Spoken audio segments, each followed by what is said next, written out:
Bonjour à tous, on se retrouve aujourd'hui, petite vidéo improvisée entre guillemets, pour faire un tirage général par rapport au printemps là qui arrive, les énergies du printemps, et on va le faire aux côtés d'Aphrodite, qui est une déesse qui pour moi incarne aussi beaucoup ces énergies printanières, et je sais pas, j'ai la bonne vibe, j'ai le bon feeling, surtout qu'astrologiquement on a Vénus qui est entrée en poisson où elle est exaltée, je pense que ça peut être pas mal de faire ça maintenant. Donc je ne l'ai pas encore fait, hein. Je vais le faire là tout de suite. Puis je vais baisser la caméra pour que vous voyez les cartes. Et puis on va voir un peu ce que nous réserve ce printemps 2024, les énergies de ce printemps 2024. Je vais utiliser le tarot du funambule, l'oracle de la déesse sombre. Et je pense que j'irai prendre un carte archétype, un peu de quel archétype peut nous soutenir, nous aider pour ce printemps, du Noxlux. Donc je les ai séparés, hein, les cartes. Voilà, et ben c'est parti, côté d'Aphrodite, les énergies de ce printemps 2024. Le but c'est pas que ce soit un tirage trop long ou super long, mais voilà, faire un petit tirage pour parler des énergies de ce printemps. Allons-y.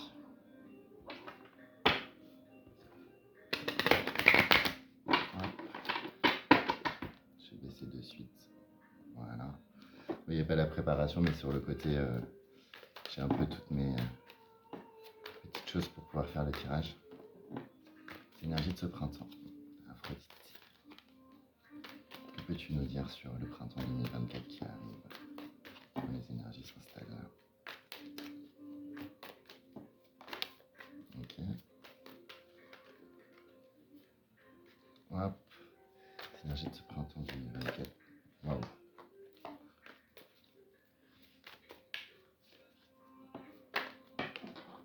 On a deux, j'en ai qu'une. Énergie de ce printemps 2024. Hop. Ok. Voilà. On va tout de suite aller tirer carte de l'oracle de la déesse sombre. Ok. On est deux. Mince. On y va.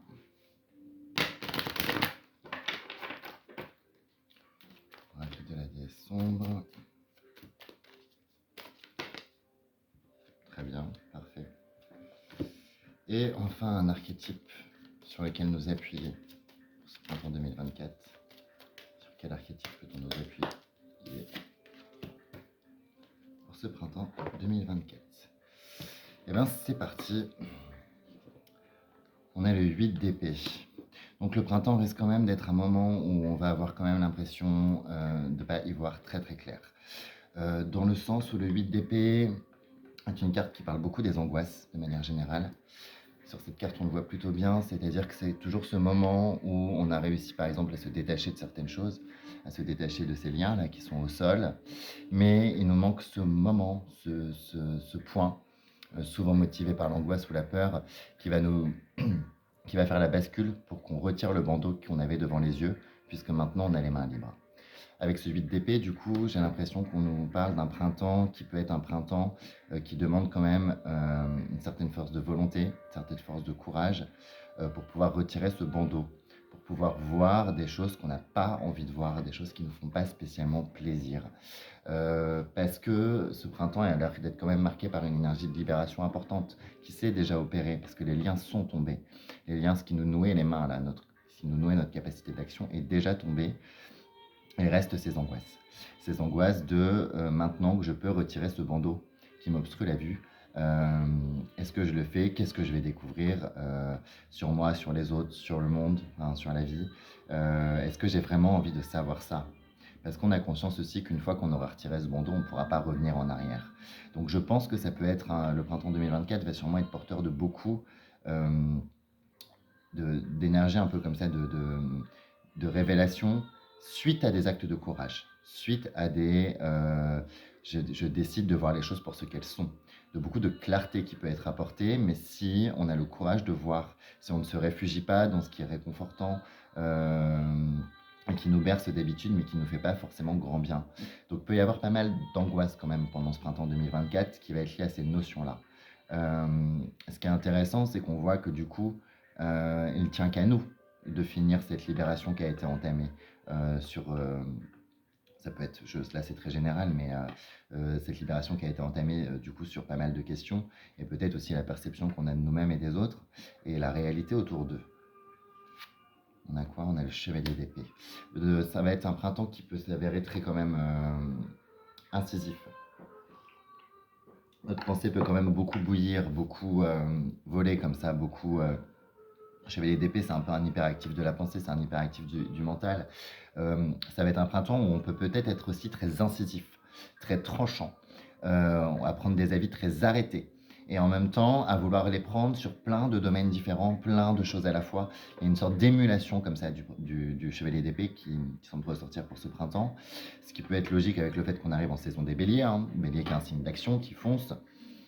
Là, j'ai l'impression que dans ce processus de levée de bandeau, de clarté, de libération hein, du coup de l'individu et des individus, on pourra être enclin dans ces énergies printanières à prendre vraiment des décisions comme ça, cash, à trancher dans le vif.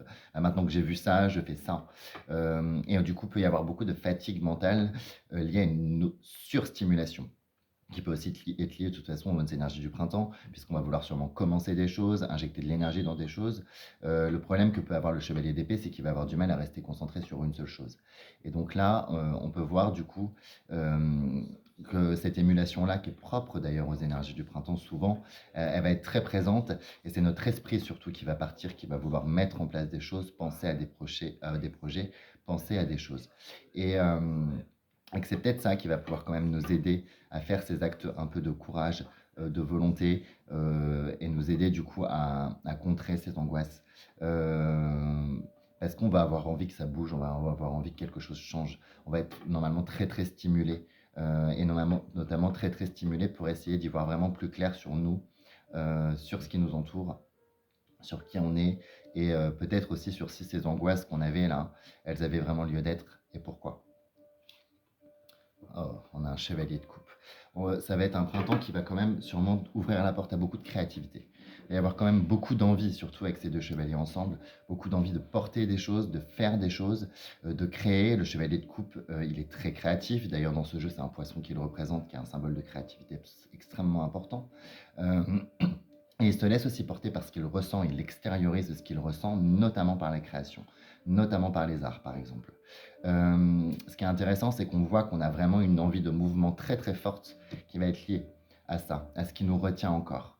Et donc, je pense que pendant ce printemps va se jouer des processus de fin de libération, euh, de choses qui nous provoquaient des situations d'angoisse, de choses qu'on ne voulait pas forcément voir ou conscientiser, pour se libérer et pour pouvoir enfin avancer.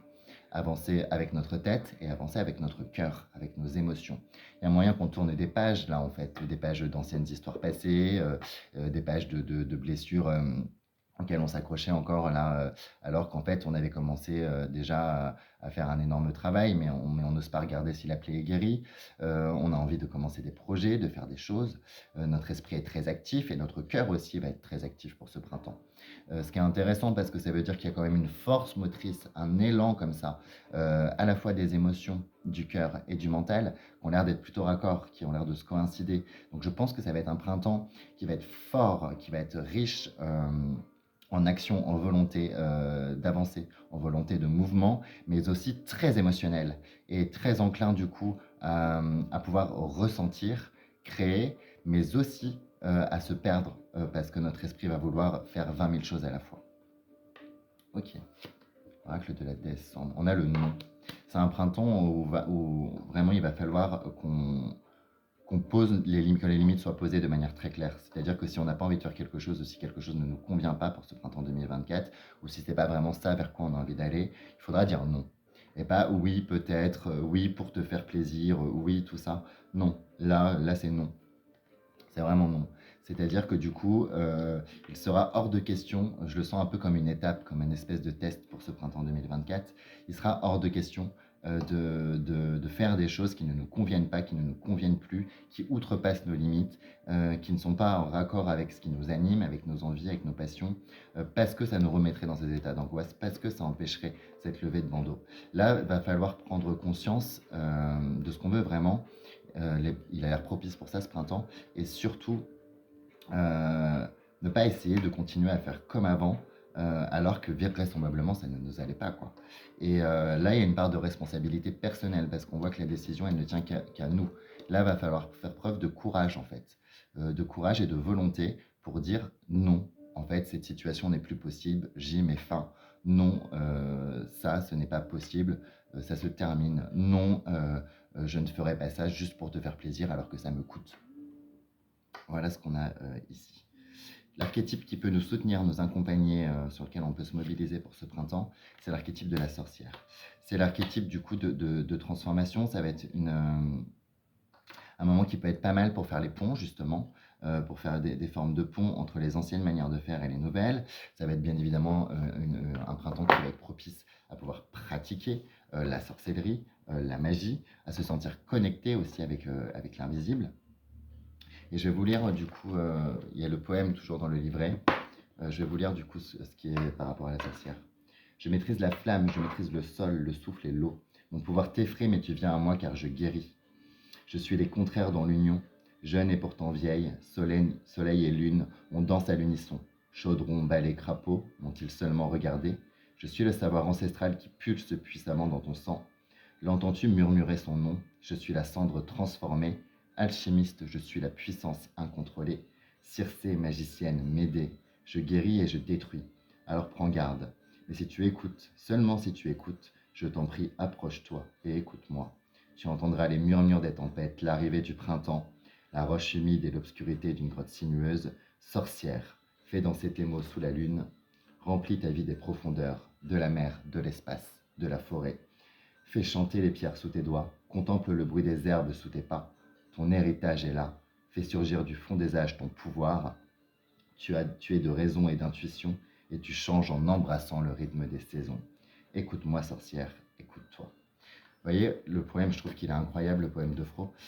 Et c'est ça, en fait, c'est que ce printemps-là, ça va être une occasion de transformation définitive, de changement de cycle important, de vraiment embrasser quelque chose de beaucoup plus grand et de beaucoup plus libre, en fait. La sorcière est un individu, est un archétype de liberté, dont son pouvoir se suffit à elle-même.